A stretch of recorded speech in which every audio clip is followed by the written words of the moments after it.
Hello, water signs. Alamin natin ano ba itong mga possibilities sa love life ninyo itong next 7 days. Hello, I'm Purple Teen. Sana kayong lahat ay okay. At kung bago po kayo dito, please don't forget to subscribe sa aking YouTube. Don't forget to like and follow na rin po yung aking Facebook, Instagram, and TikTok. Thank you so much sa ating mga YouTube subscribers, old and new. Narating na po natin yung 29K. Hindi po natin mararating yan without our dear subscribers. So, I'm thankful and grateful sa support ninyo. Para sa mga interesado nga pala sa personal reading, paid personal readings, mag-message lang kayo sa aking Facebook page. Yung link at details na kailangan nyo nakalagay sa description below.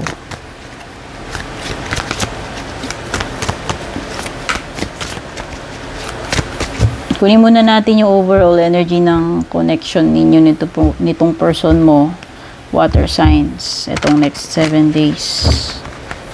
Ano yung overall energy ng love life ni water signs, Cancer, Scorpio, Pisces. So maganda alamin niyo yung Sun, Moon, Rising and Venus signs ninyo para mapanood nyo lahat yung signs nyo. Search nyo lang yan sa Google kung paano i-calculate yung inyong birth chart. Overall energy ng love life mo next 7 days is sabotage. I mess up the good things in my life sometimes. Oh, may sabotahe dito eh. Sino kaya itong sumasabotahe dito sa relationship ninyo? Oh, minsan tayo rin ang sumasabotahe sa relationship natin nang hindi tayo aware, ha? No? So, may mga times na, syempre, hindi naman tayo perfecto. May mga times na hindi natin namamalayan. Tayo rin pa yung nakakagawa ng mga bagay na pwedeng nakakasabotage or nakakasira sa relationship natin. O, diba? Maging adult tayo na tanggapin. Hindi yung para kang dyan na hindi mo matanggap yung pagkakamali mo. Lagi kang walang mali. O, pagka ganun, narcissist ka. One-sided. Ano yung outcome? New chapter. I'm trying to move on. Okay. Mukhang moving on na ito. Chapter eh. Bagong chapter na to eh. Okay. So, may mga aminado rito. Hindi ko lalahatin. Kunin nyo yung nire-resonate sa inyo. Hindi makaka-resonate sa lahat ito. Bakit? Kasi hindi po ito personal reading. Collective reading lamang. So, kunin nyo ano yung tumutugma. Kung hindi nakaka-relate, ibig sabihin hindi talaga para sa'yo. Huwag ipilit. Huwag na mag-comment, no? Hindi ko rin naman re-replyan. Okay, pwedeng na-mess up talaga. Kung sino man itong nag-mess up sa inyong dalawa, aminado siya na na-mess up niya itong relationship na to. So, ibig sabihin, aminado siya na may fault siya. O, bahala na po kayo itag ninyo yung sarili nyo dun sa mga energies nyo na lumilitaw dito. Kasi, yung mga energies na lumalabas dito, pwedeng energies ni mo or energies ni person para sa mga baguhan dito. And, pwedeng itong mga nasasagap natin, pwedeng nangyari na. For some of you, pwedeng yung iba mangyayari pa lang. Or currently happening. Okay? So, bahala na po kayong mag-tag. So, ang outcome dito is new chapter eh. Pwedeng may new chapter na sa inyo. O baka yung isa, may bago na siyang chapter. May bago ng love life. No? O, mag-regret man yung isa dito. Alam niya na nagkamali siya. Siya yung sumira. Eh, para kay pa. Tapos ng lahat eh. Mukhang nakapag-move on naman na yung isa dito. Whether ikaw man yung nakamove on yung person mo. Ikaw man ang nag-mess up neto o siya. No? Ganun talaga. Marirealize naman talaga natin yung mistakes lagi sa huli. Diba? Kailan mo ba na-realize na nagkamali ka sa umpisa? Ano ka, psychic? Wala lang. Ganun talaga. Ganun ang life. Okay, you could be dealing with a Capricorn. May Devil card dito. So, pwedeng may Capricorn energy dito. Meron ding air sign. Gemini, Libra, Aquarius. Okay. Oo, naghahanap ka ng kung sino man to yung nag-mess up. Doon siya sa road to recovery. nagre-regain ng kanyang lakas para alam mo yun, harapin na lang yung bago. Kasi nga, new chapter na eh. Ibig sabihin, pwedeng naghintay din to despite the fact na alam niyang kumbaga, umasa pa rin siya sa possibilities. Kaya lang siguro talagang hindi na. Since na-mess up nga niya. And yung isa, siguro talaga nag-move on na. So, ang focus ng love life nyo ngayon, kung kayo man itong tinutukoy dito, water signs, ay panibagong chapter. So, baka may bago ng pumapasok sa buhay ninyo ngayon, o baka actually pwedeng nagsimula na. Kung hindi nyo pa to na-experience, baka paparating pa lang sa inyo. No? So, ibig sabihin lang nito, you have to focus on the new chapter. Hindi na doon sa past. Kasi wala na mangyayari. Past is past. O, di ba? O, wag mo na daw i-resist. O, sabi ni Eight of Cups. Wag mo nang i-resist itong pagbabago na to. Mukhang may bago nga. May bagong naghihintay para sa inyo. So, mag-focus kayo dun sa bago. Talikuran mo na yan. Kasi Eight of Cups eh. O, dapat maging ready ka na. Harapin yung mga mas better para sa iyo. O maghanap ng mas better. Yun naman yung ibig sabihin ng Eight of Cups eh. Sa traditional na tinatalikuran niya ng 8 cups. Nagwo-walk out na. No? Maalis na palayo. Naglalakad palayo. Yan yun eh. Okay? So, you are already, moving forward kung ikaw man yan. Okay, importante doon kung na-realize mo yung mali mo, alam mo na, you know better sa susunod, and you are already turning away from the hurts of the past and focusing on dun sa mga positive, yung mga magagandang kakaharapin mong bago. Oh, kumbaga, new life, new chapter. New chapter. Uy, di ba? Oh, sabi lang. Kumbaga, huwag mo na i-repeat yung history. O, baka talagang hindi talaga para sa'yo yun. Yun lang yun. Gano'n naman yun eh. Ibig sabihin, may maganda naghihintay para sa'yo. I take the time to rediscover my vitality. O yan, mahanap mo rin yung lakas mo. Makaka-recover ka rin. Yun. Kung na-broken ka into pieces, mabubuo mo pa rin ang sarili mo. Laging positibo. No? Andun ka na eh. Pwedeng nasa transition period ka, na doon ka sa road ng healing, recovery period, no? So, eventually, ang isipin mo na lang, darating yung araw na magaling ka na, okay ka na. Diba? So, halimbawa ngayon, pwedeng hindi ka pa ganun ka okay. Proseso lang naman yan. Diba? Hindi mo kailangan mag-dwell forever dyan. Maghihil at maghihil ka rin, and eventually, magiging okay ka na. O, diba? You have to stay in control. Yun yung sinasabi ni Page of Swords. No? So, ngayon, pwedeng you have gained clarity.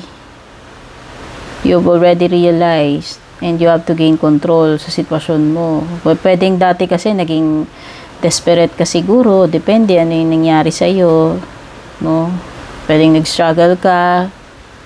Nahirapan ka, natagalan ka dun sa ganong stage. Pero ang importante ngayon is you are fully aware of your situation and you have to stay in control.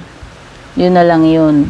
Ikaw ngayon ikaw ang gumagawa ng ng bagong chapter mo eh. Ikaw ang nagsusulat ng life story mo, yun. O, diba? So, yun yung sinasabi, yung reminder sa ni Page of Swords. Okay.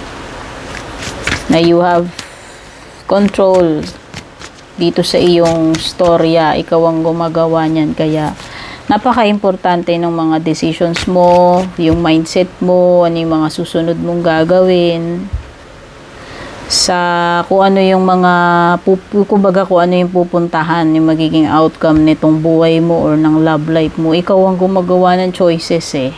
Diba? The world, this is definitely an ending and kailangan mo na mag-focus on something no. Tapos na talaga siya. This is a fact na hindi mo maide-deny. Na may mga nag-e-end talaga sa buhay natin. Yun yung mga kumbaga part ng natural na proseso ng buhay. No? Ito yun. So, this is an ending.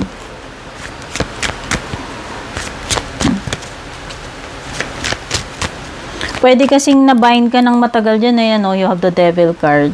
No? So, pwedeng na ano ka dito na-stuck ka ng matagal doon sa attachment mo dito sa person na ito, sa connection na to. Pero ngayon ang maganda enlightened ka na. You know? Kaya nga, ayan may ending na So, ikaw rin ang nagpalaya dito sa devil situation sa sarili mo. And para dun sa mga hindi pa nakakaalis dito, halimbawa, stuck up pa rin kayo. Yan. Walang magpapalaya sa inyo yan, kundi sarili ninyo. The moment na ma-realize nyo, doon pa lang kayo mag-break free sa chains ninyo dito. Sa pag-enslave nyo sa sarili nyo, sa attachment ninyo or obsession dito sa devil card situation na yan. O, diba? So, yung yung progress mo, yung freedom mo, yung pag-move on mo is depende sa'yo. Free will yan Hindi ka naman held captive ni the devil dyan. Maluwag yung kadena niya sa leeg ng dalawang tao dito dun sa traditional card. So, ibig sabihin lang, kung nagdidwell ka dyan, it is because of your own doing. Ibig sabihin, choice mo yun na nag-i-stay ka dun. So, ibig sabihin, yung ikakalaya mo, choice mo rin. Whether to stay in that situation o hindi. O, diba? So, ngayon, alam mo na yan. Kung hindi mo pa alam. Okay? Pwede kasing yung iba dito, hindi pa rin nagle-let go. Ayan, may 4 of Pentacles. Indication. Okay? And pwedeng itong devil card na to is indication na talagang toxic itong naging relationship ninyo. Toxic nga. Ayan, Toxic siya sa'yo kung hindi mo nare-realize. Tapos, here you are na hindi ka maka-let go. O, diba? Pwede yung iba dito ganun, nag-i-struggle pa rin. Nag-i-struggle. Pero yung iba nasa the world card nang ibig sabihin, na-realize na nila, na-enlighten na. Na-accept na nila and nag-ready na sila to move forward. Pero yung iba dito, feeling stuck. Yan yung masaklap dyan, besh. So, yung mga enlightened nandito, pero yung mga trap nandito sa ilalim. Nandun pa rin sila sa the devil card, sa 4 of Pentacles. Na hindi makapag-let go. Yun. Kailan sila magigising, doon pa lang makaka-let go yung mga yan. Judgment card, ayan, Ito na yung turutot ni Archangel Gabriel. Tinuturutotan ka na para magising ka. O kung hindi pa nangyayari sa ito mga to, baka darating pa lang yung realization para sa iyo. O pwedeng yung iba nangyari na. O nangyayari na ngayon, nare-realize nyo na. Kailangan ka pang turutotan ng malakas dyan para lang magising ka. Ito na yung wake up call Major ito, major. Grabe, 3 major cards ka. Ibig sabihin, big deal yan. No? May enlighten ka dito. Yan yung nakikita ko. Kung hindi ka pa dumarating sa point na yun, hindi ka pa natatauhan, matatauhan ka rin dyan. Yun nga lang, ikaw talaga ang magpapalaya sa sarili mo dyan sa, matinding attachment na iyan. Walang ibang magpapalaya sa inyan. Ikaw, hawak mo yung susi sa kadena mo. I let go and embrace new beginnings. Another major card. O, diba? This card is clearly telling you to let go kasi things are bound to end. Or nag-end na nga. Kasi pwedeng yung iba dito, nag-end na pero hindi pa rin sila makaalpas. Hirap. Okay? Ayan na yung new chapter, nagging you. Telling you na you have to focus on this new chapter of your life. You have to move on. You have to let go. Contrary dito sa pagkakatali mo ng matagal dito. Ikaw ang may grip dito So, kung kailan ka bibitaw dyan sa the devil card, doon ka palang makakalaya. Ito kasi, ang tindi ng kapit mo sa 4 of Pentacles, O, diba? 2 card na ito. This is a transformation This is inevitable, itong death card. 2 card ng transformation. 2 card ng endings. 2 card ng new beginnings. So, embrace the new and get rid of the old. Yun yung sinasabi sa'yo dyan. Kung hindi ka pa nagigising, kung hindi mo pa, in case na hindi mo pa natatanggap, ito na yung wake up call. Okay? So, ito yung reading ko para sa inyo sa love life nyo. Possibilities sa next 7 days, water signs. Thank you so much for being here. Don't forget to like and share. Don't forget to subscribe. Take care and God bless.